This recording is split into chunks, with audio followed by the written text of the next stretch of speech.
Self-realization is integration of unconscious into conscious. This I call the individuation process. ये coat है Karl Jung का। Karl Jung एक बहुत बड़े साइको एनालिस्ट है और उनका मानना था कि सेल्फ रियलाइजेशन के लिए हमें अपने अनकॉन्शियस को अपने कॉन्शियस में इंटीग्रेट करना पड़ेगा और उसको उन्होंने इंडिविजुएशन प्रोसेस कहा है।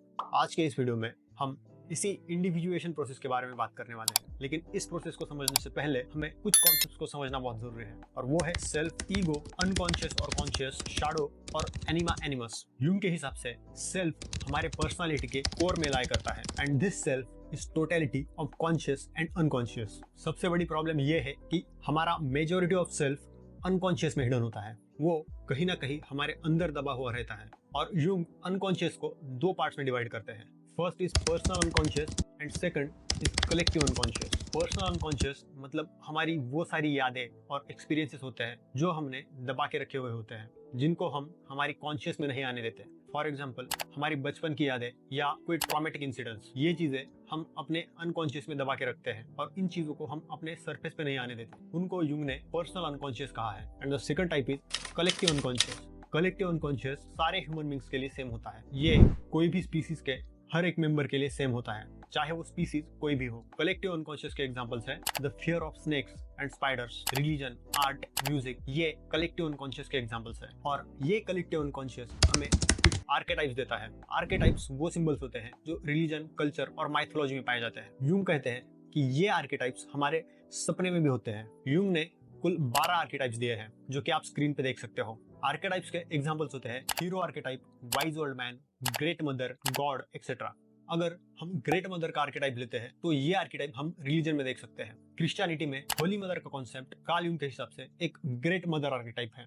कार्ल यूंग इसे सिर्फ एक सिंबल मानते हैं। वैसे ही हिंदुइज्म में हम देवी को माँ बुलाते हैं, that is another great mother archetype. अगर हम वाइस ओल्ड मैन की बात करें तो ये हमें रिलीजन में सेंटा क्लॉज के रूप में दिखाई देता है। सेंटा क्लॉज मतलब हमें सेटिस्फेक्शन देने वाली एक चीज। हिंदुइज्म और इंडियन फिलोसॉफी में भी हमें ये वाइस ओल्ड मैन का आर्केटाइप दिखाई देता है। हमारे जो भी सेजेस गुरु थे, जैसे कि गुरु द्रोणा, हमारे संत साधु, वो रिप्रेजेंट करते हैं the vice old man archetype. ये आर्केटाइप हमें कई मूवीज में भी देखने के लिए मिलता है।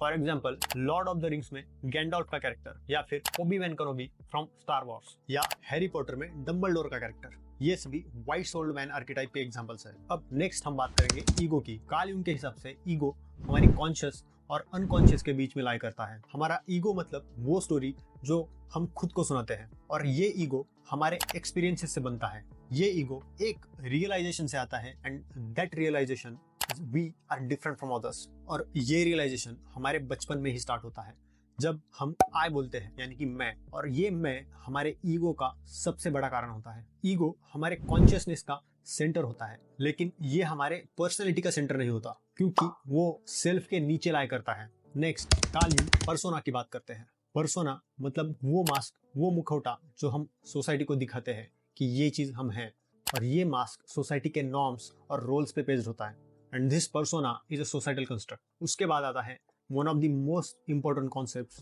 That is shadow. ये शैडो हमारे अनकॉन्शियस में रहती है। शैडो मतलब वो कैरेक्टरिस्टिक्स जो हम डार्क में रखना चाहते हैं, लोगों से छुपाना चाहते हैं, कॉन्शियसली और unconsciously. Everyone carries a shadow and the less it is embodied in the individual's conscious life, the blacker and denser it is.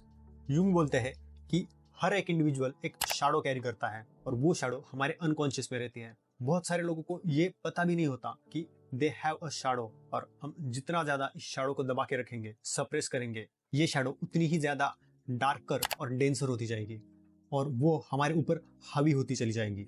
अगर ये शैडो सरफेस पे आ जाती है तो बहुत सारे लोग उसको एक्सेप्ट ही नहीं करते। वो इस शैडो को किसी एक्सटर्नल चीज की तरह ट्रीट करते हैं, लेकिन उन्हें ये नहीं पता कि ये शैडो उन्हीं के अनकॉन्शियस का एक पार्ट है। ये इमोशंस उन्हीं के अनकॉन्शियस में दबे हुए हैं और कार्ल यूंग इसी शैडो को हमारे कॉन्शियस लाइफ में इम्बॉडी करने की सलाह देते हैं। Aggressive impulses, taboo mental images, shameful experiences, immoral urges, fears, irrational wishes, unacceptable sexual desires, ये सारे शैडो के एग्जांपल्स हैं। ये सारी वो चीजें हैं जो हम अपने अनकॉन्शियस में दबा के रखते हैं। इनमें से बहुत सारी ऐसी चीजें होती हैं कि हमें पता भी नहीं होता कि ये चीजें हमारे अनकॉन्शियस में दबी पड़ी है।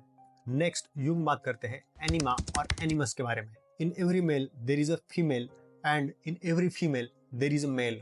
इसका मतलब हर मेल में कुछ फेमिनिन क्वालिटीज होती है और फीमेल्स में मैस्कुलिन क्वालिटीज होती है, और ये हमारे साइकी के अनकॉन्शियस में होते हैं। मेल्स के फेमिनिन पार्ट को यूंग ने एनिमा कहा है और फीमेल्स के मैस्कुलिन पार्ट को यूंग एनिमस कहते हैं। अब हम आते हैं इंडिविजुएशन पर। इंडिविजुएशन प्रोसेस मतलब हमारे अनकॉन्शियस में जितने भी सारे एलिमेंट्स है उनको हमारे पर्सनैलिटी में इंटीग्रेट करना।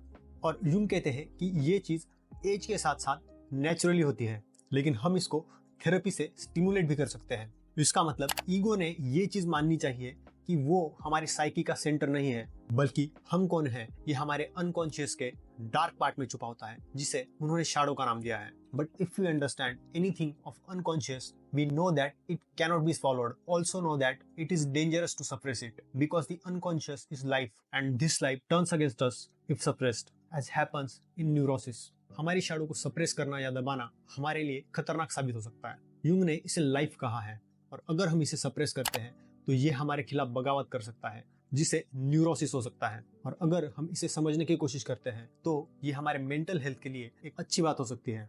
अनकॉन्शियस को कॉन्शियस में लाना पूरी तरीके से पॉसिबल नहीं है, क्योंकि हमारे अनकॉन्शियस में इतनी सारी चीजें छुपी हुई है कि जिनके बारे में हमें खुद नहीं पता होता है।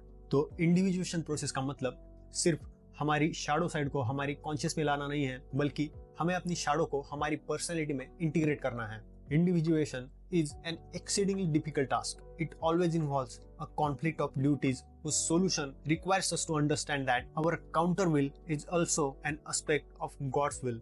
सरल शब्दों में हमारी डार्क साइड हमारे लाइट साइड जितनी ही इंपॉर्टेंट होती है। इंडिविजुएशन प्रोसेस का नेक्स्ट पार्ट है हमारे शैडो के साथ साथ एनिमा और एनिमस को हमारे पर्सनैलिटी में इंटीग्रेट करना। बहुत सारे मेल्स अपने फेमिनिन साइड से रूबरू नहीं होते, सेम गोज विथ वुमेन, उन्हें अपने मैस्कुलिन साइड का इल्म नहीं होता। चांसेस आर वेरी हाई कि हमने अपने एनिमा और एनिमस साइड को रिप्रेस करके रखा हुआ है, और हमारा गोल होना चाहिए कि इस एनिमा और एनिमस साइड को हेल्दी वे में हमारी पर्सनैलिटी में इंटीग्रेट करना, और ये चीज हमारे पर्सनैलिटी को एम्पावर करेगी, इरिस्पेक्टिव ऑफ तुम मेल हो या फीमेल। अगर हम एनिमा और एनिमस साइड को अनहेल्दी वे में हमारी पर्सनैलिटी में इंटीग्रेट करते हैं तो हमें हमारी पर्सनैलिटी के निगेटिव और हार्मफुल एस्पेक्ट्स दिखाई देते हैं। For example, toxic masculinity in females और toxic femininity in males. Jung ने इसे एनिमा पोजीशन और एनिमस पोजीशन कहा है। एनिमा पोजीशन के एग्जांपल्स है एक आदमी जो एक्सेसिवली इमोशनल और मूडी है, who is overly sensitive to criticism, जो पैसिव अग्रेसिव, डल और हर्ड लाइक बिहेवियर दिखाता हो। वही एनिमस पोजीशन के एग्जांपल्स है एक फीमेल का बहुत ज्यादा गुस्सीला होना, एक वुमन जो बहुत ज्यादा एग्रेसिव, डोमिनेटिंग और ओवरली रैशनल बिहेवियर दिखाती हो। सो इंडिविजुएशन एक नेचुरल प्रोसेस है, इसे फोर्स नहीं किया जा सकता। सेल्फ रियलाइजेशन के लिए हमें हमारी पूरी जिंदगी लग सकती है, और हो सकता है कि हम अपने मरने तक भी इसे अचीव ना कर सके।